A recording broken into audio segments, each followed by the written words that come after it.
क्या आपने कभी रात में आसमान की तरफ देखा है और सोचा है कि सितारों के बीच क्या क्या रहस्य छिपे हुए हैं? खैर, वहाँ कुछ सबसे हैरान करने वाली चीजें हैं जो पूरी तरह से अदृश्य हैं। हम उन्हें ब्लैक होल कहते हैं। कल्पना कीजिए कि इतनी सारी चीजें इतनी छोटी जगह में पैक हैं कि उनकी ग्रेविटी अविश्वसनीय रूप से, अकल्पनीय रूप से स्ट्रांग हो जाती है। ये ग्रेविटेशनल पुल इतना पावरफुल होता है कि कुछ भी, यहाँ तक कि लाइट भी, इसकी पकड़ से बच नहीं सकती है। इसीलिए इन्हें ब्लैक कहा जाता है, क्योंकि ये कोई लाइट रिफ्लेक्ट या एमिट नहीं करते हैं, जिससे इन्हें सीधे तौर पर देखना इम्पॉसिबल हो जाता है।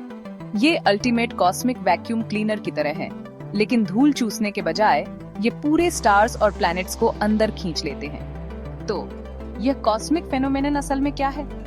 ब्लैक होल स्पेस टाइम में एक ऐसा रीजन होता है जहां ग्रेविटी इतनी इंटेंस होती है कि यह एक गहरा कुआं बना देती है जिससे कुछ भी बाहर नहीं निकल सकता। इसे एक ट्रैम्पोलिन पर रखी बॉलिंग बॉल की तरह समझो। भारी बॉल फैब्रिक में एक गड्ढा बना देती है। ब्लैक होल स्पेस और टाइम के फैब्रिक के साथ भी कुछ ऐसा ही करता है, लेकिन इसका गड्ढा इनफाइनाइटली डीप होता है। जो कुछ भी बहुत करीब आता है वह उसमें गिर जाता है और कभी वापस बाहर नहीं निकल सकता। साइंटिस्ट्स उन्हें देख नहीं सकते, लेकिन वे आसपास के स्टार्स और गैस पर उनकी इमेंस ग्रेविटी के इफेक्ट्स देख सकते हैं, जिससे हमें पता चलता है कि वे मौजूद हैं। ये साइंस का एक्शन है, किसी अनदेखी चीज को उसके आसपास की हर चीज पर उसके इन्फ्लुएंस को देखकर ऑब्जर्व करना। यह थोड़ा साइंस फिक्शन जैसा लग सकता है, लेकिन ब्लैक होल हमारे यूनिवर्स के बहुत रियल पार्ट्स हैं। वे स्पेस में खाली छेद नहीं हैं, बल्कि उनमें बहुत ज्यादा मैटर होता है जो एक इम्पॉसिबली छोटे पॉइंट तक सिकुड़ गया होता है। इस पॉइंट को सिंगुलैरिटी कहते हैं। इस सिंगुलैरिटी के चारों ओर एक बाउंड्री होती है जिसे इवेंट होराइजन कहते हैं। इवेंट होराइजन नो रिटर्न का पॉइंट है। एक बार जब आप इसे क्रॉस कर लेते हैं तो आप ऑनऑफिशियली वन वे ट्रिप पर होते हैं। ये खाई का किनारा है, कॉस्मिक वाटरफॉल जहाँ से कोई एस्केप नहीं है। इन अजीब ऑब्जेक्ट्स को समझने से हमें उन नियमों को समझने में मदद मिलती है जो हमारे यूनिवर्स को गवर्न करते हैं। अब आप सोच रहे होंगे कि अगर वे इनविजिबल हैं, तो हमने उन्हें कैसे खोजा? यह एक अच्छा सवाल है। एस्ट्रोनॉमर्स कॉस्मिक डिटेक्टिव की तरह होते हैं। वे सुराग ढूंढते हैं। वे स्टार्स को खाली स्पेस जैसी किसी चीज के चारों ओर घूमते हुए देख सकते हैं, ऐसे मूव करते हुए जैसे वे किसी इनविजिबल पार्टनर के साथ डांस कर रहे हों। वह इनविजिबल पार्टनर अपने मैसिव ग्रेविटेशनल पुल के साथ ब्लैक होल होता है। कभी कभी जब कोई मटेरियल ब्लैक होल की तरफ खींचता है तो वह गर्म हो जाता है और पावरफुल एक्स-रे और एनर्जी के दूसरे फॉर्म्स को रिलीज करता है। हमारी टेलीस्कोप्स इन एनर्जेटिक डिस्प्लेस को डिटेक्ट कर सकती हैं, जिससे हमें सीधे इन मिस्टीरियस कॉस्मिक जायंट्स के लोकेशन का पता चलता है। यह सब उनके पीछे छोड़े गए एविडेंस को देखने के बारे में है। ब्लैक होल सिर्फ हवा में से पैदा नहीं होते, वे यूनिवर्स के कुछ सबसे बड़े सितारों के जीवन का फाइनल स्टेज होते हैं। एक ऐसे स्टार के बारे में सोचें जो हमारे सूरज से कई गुना ज्यादा मैसिव है। अपने पूरे जीवन के दौरान यह मैसिव स्टार खुद से लगातार लड़ता रहता है। इसके कोर में होने वाला न्यूक्लियर फ्यूजन एक मैसिव आउटवर्ड पुश बनाता है, जैसे एक लगातार चलने वाला एक्सप्लोजन। उसी समय स्टार की अपनी ट्रेमेंडस ग्रेविटी हर चीज को अंदर की ओर कुचलने की कोशिश कर रही होती है। लाखों सालों तक ये दो फोर्सेस एक डेलिकेट बैलेंस में रहते हैं, स्टार को स्टेबल रखते हैं और सब कुछ चमकते हुए दिखाई देते हैं। ये एक बड़े पैमाने पर कॉस्मिक टग ऑन वॉर है, लेकिन हर चीज की तरह बड़े स्टार्स का भी फ्यूल खत्म हो जाता है। जब कोर में न्यूक्लियर रिएक्शन बंद हो जाते हैं तो आउटवर्ड पुश अचानक गायब हो जाता है। इसे काउंटर करने के लिए कुछ भी नहीं होता। ग्रेविटी लड़ाई जीत जाती है और वह शानदार तरीके से जीतती है। स्टार का कोर एक सेकंड से भी कम समय में खुद पर ढह जाता है। ये कैटास्ट्रॉफिक कोलैप्स एक मैसिव एक्सप्लोजन को ट्रिगर करता है, जिसे सुपरनोवा कहते हैं। स्टार की बाहरी परतें लाइट और एनर्जी के शानदार डिस्प्ले में स्पेस में उड़ जाती हैं। कुछ समय के लिए एक पूरी गैलेक्सी को भी आउटशाइन कर देती है। ये एक्सप्लोजन यूनिवर्स की सबसे पावरफुल इवेंट्स में से एक है, जो स्पेस में हैवी एलिमेंट्स को बिखेर देता है।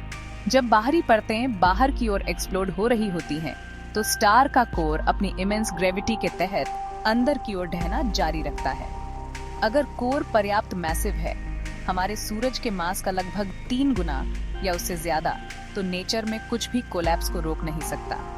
यह छोटा और छोटा होता जाता है, एक न्यूट्रॉन स्टार से भी आगे। जब तक कि यह एक इनफाइनाइटली डेंस पॉइंट नहीं बन जाता। वही सिंगुलैरिटी जिसके बारे में हमने पहले बात की थी। इस पल में एक ब्रांड न्यू ब्लैक होल एक डेड स्टार की राख से पैदा होता है।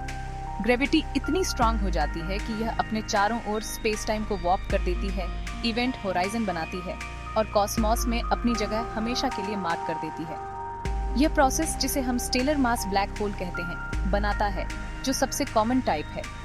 वे हमारी अपनी मिल्की वे जैसी गैलेक्सीज में बिखरे हुए पाए जा सकते हैं। लेकिन एक और भी बड़ा प्रकार है सुपरमैसिव ब्लैक होल। ये बेहेमोथ्स हमारे सूरज से लाखों या अरबों गुना ज्यादा मैसिव होते हैं।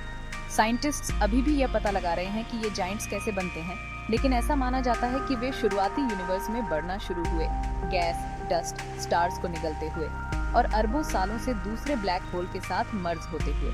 वे हमारी अपनी गैलेक्सी सहित लगभग हर बड़ी गैलेक्सी के सेंटर में रहते हैं।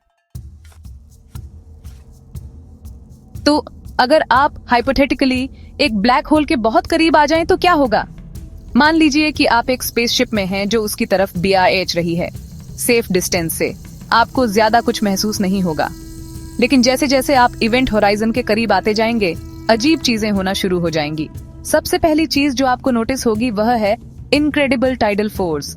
ब्लैक होल की ग्रेविटी आपके शरीर के उन हिस्सों पर ज्यादा जोर से खिंचाव डालेगी जो उसके करीब हैं, बजाय उन हिस्सों के जो दूर हैं। अगर आप पैर पहले गिर रहे थे तो आपके पैरों को आपके सिर की तुलना में बहुत ज्यादा इंटेंसली खींचा जाएगा। ग्रेविटेशनल पुल में यह डिफरेंस आपको स्ट्रेच करना शुरू कर देगा। इस स्ट्रेचिंग प्रोसेस का एक बहुत ही यादगार, अगर थोड़ा ग्रूसम नाम है स्पैगिफिकेशन। इसे यह नाम इसलिए दिया गया है क्योंकि आपका शरीर सचमुच एक लंबे पतले नूडल जैसे आकार में खिंच जाएगा, जैसे स्पैगेटी का एक टुकड़ा।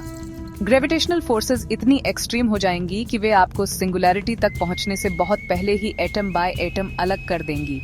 ये कोई सुखद विचार नहीं है, लेकिन यह इस बात का एक पावरफुल डिमॉन्स्ट्रेशन है कि फिजिक्स के नियम कितने एक्सट्रीम हो सकते हैं।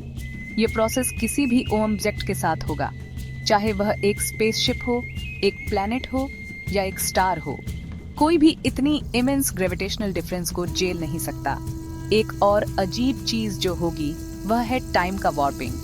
आइंस्टीन के थ्योरी ऑफ रिलेटिविटी के अनुसार स्ट्रॉन्ग ग्रेविटी टाइम को धीमा कर सकती है।